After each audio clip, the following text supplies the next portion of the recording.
Hello everyone, welcome to my YouTube channel. आज आमने प्रेम विषय शिखा।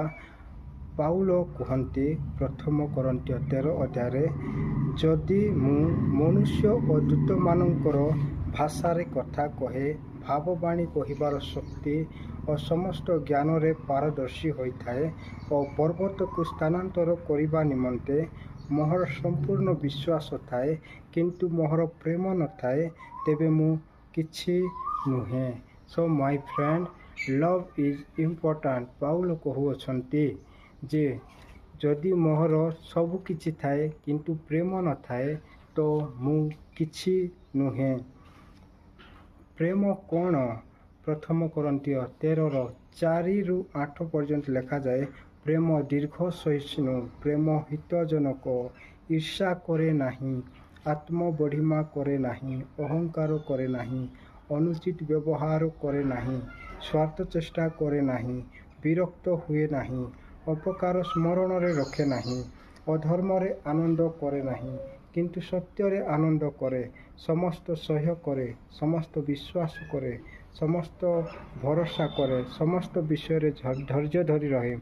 प्रेम कदापि शेष हुए नहीं, किंतु जदि भाववाणी थाए सही सबू निवृत्त हेब, जदि परभाषा थाए से सबू निवृत्त हेब, जदि ज्ञान थाए ताहा लोप हेब, किंतु आज्ञा प्रेम अनंत काल स्थायी अटे।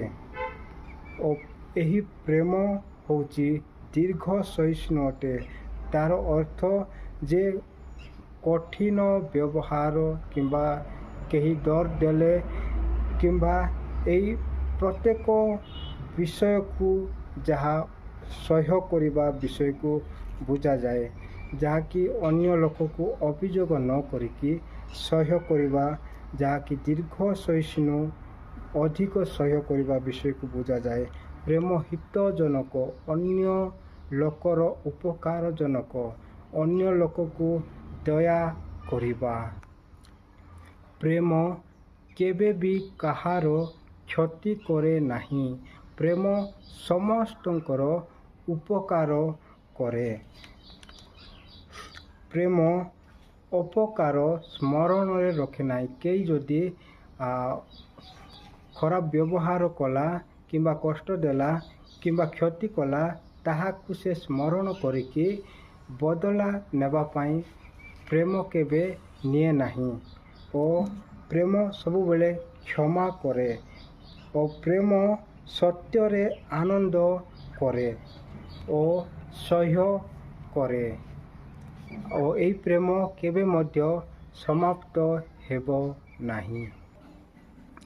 और प्रेम व्यवस्था सफल करे, जहा कि चोरी करो नहीं, व्यभिचार करो नहीं, लोभ करो नहीं, नरहत्या करो नहीं। एई समस्त व्यवस्था एही समस्त आज्ञा पुणी जदि आउ कोनोसी आज्ञा थाए ताहा सार भावे एही वाक्यर अंतर्गत अटे, जता प्रतिवासी की आत्मतुल्य प्रेम कर। प्रतिवासी को बा अन्य लोक को जे कि आत्मतुल्य प्रेम करे, से व्यवस्था सफल करे, कारण प्रेम प्रतिवासीर अनिष्ट करे नहीं। अतएव प्रेम व्यवस्था सफल करे। प्रेम केबे कहार क्षति करे नहीं किंबा अनिष्ट करे नहीं, अन्य लोक मानकर जत्न निए और अन्य लोकर उपकारक अटे। और एई प्रेम द्वारा व्यवस्था सफल हुए।